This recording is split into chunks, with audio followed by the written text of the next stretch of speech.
Welcome back to Bloomberg Markets. I'm John Ehrlichman. Today's inflation data showed signs prices in Canada are easing, suggesting interest rate increases over the past 10 months are indeed having an impact, even if inflation is still above the Bank of Canada's target rate. We do have another rate decision next week. And of course, the challenge now is navigating inflation and recessionary worries. For more on that, we're joined by David Doyle. He's head of economics at Macquarie Group. David, nice to see you. Good to see you too, John. Let's just start with your takeaway from this inflation print today. Yeah, so I think obviously there's a focus on that headline year-over-year number, which came in quite a bit. When we look at the data, we unpack it, we try and come up with monthly estimates of what the BOC is targeting, which is CPI median and CPI trim.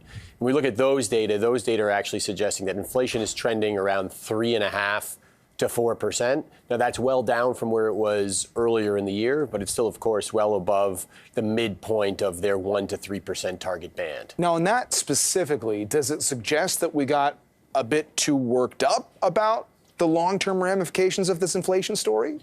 Well, I think what that suggests is that inflation's probably coming off of its peak.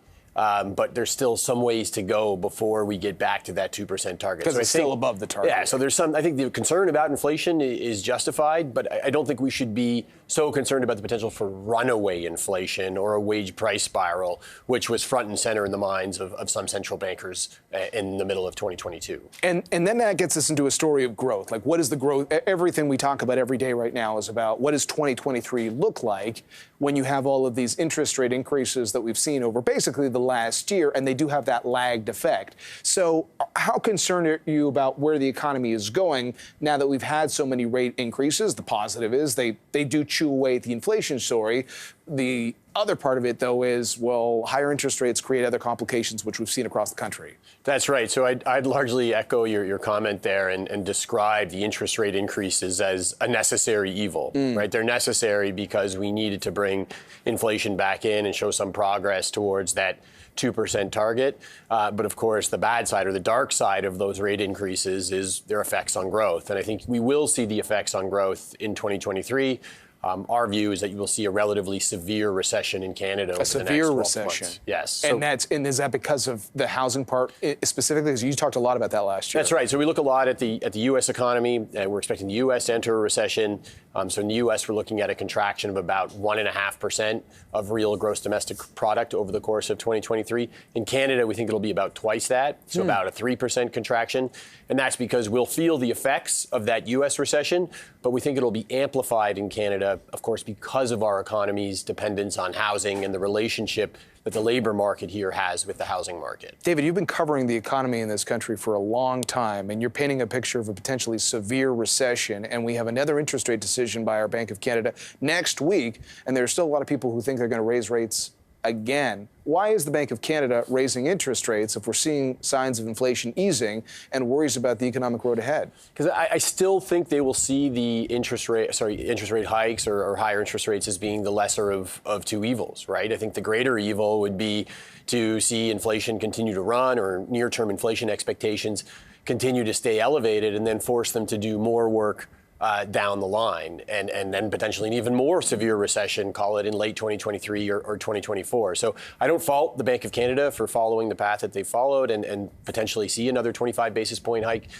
next week. I just think at this point in time, it's the lesser of two evils from where they stand. What's complicated, too, in this always connected world is that these central bankers are so sensitive with respect to what they say if they are trying to ensure, especially on inflation, right? Which is sometimes it's very tangible, other times it's intangible. So, for example, what would be the messaging for the Bank of Canada next week? Let's say, hypothetically, they raise rates another 25 basis points, and they want to keep those rates at an elevated level for a period of time to avoid inflation sticking around longer than any of us would like.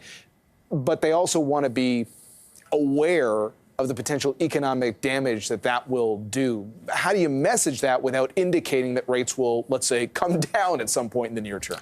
Yeah, I think that's a tricky needle to thread. And for them to do that, I think is a challenge. We're seeing the Federal Reserve struggle with that messaging in the United States. But I think that the most important thing for them, the most paramount thing for them will be to communicate to the Canadian public and to the Canadian markets that they are committed to returning inflation to that 2% target. And the question of what they will do in, call it later this year or in early 2024, when we really see growth start to come in and unemployment rise, that's, I think, a question for them to fight on a later date.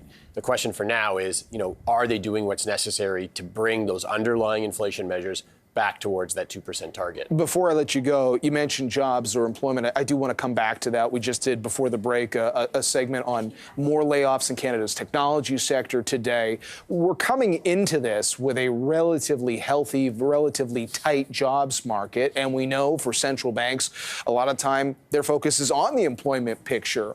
But if we see that so-called severe recession that you described, how does the jobs market change from the picture that we've got in front of us today? Yeah, so the labor market has been strong in recent months. We've seen some strong employment numbers. We've seen a reduction in the unemployment rate over a couple of months. But I think that will shift over the course of 2023 and that you will see the unemployment rate turn and start to move higher. Now, how will that affect the Bank of Canada? The Bank of Canada is a single mandate central bank, so It's focused on inflation.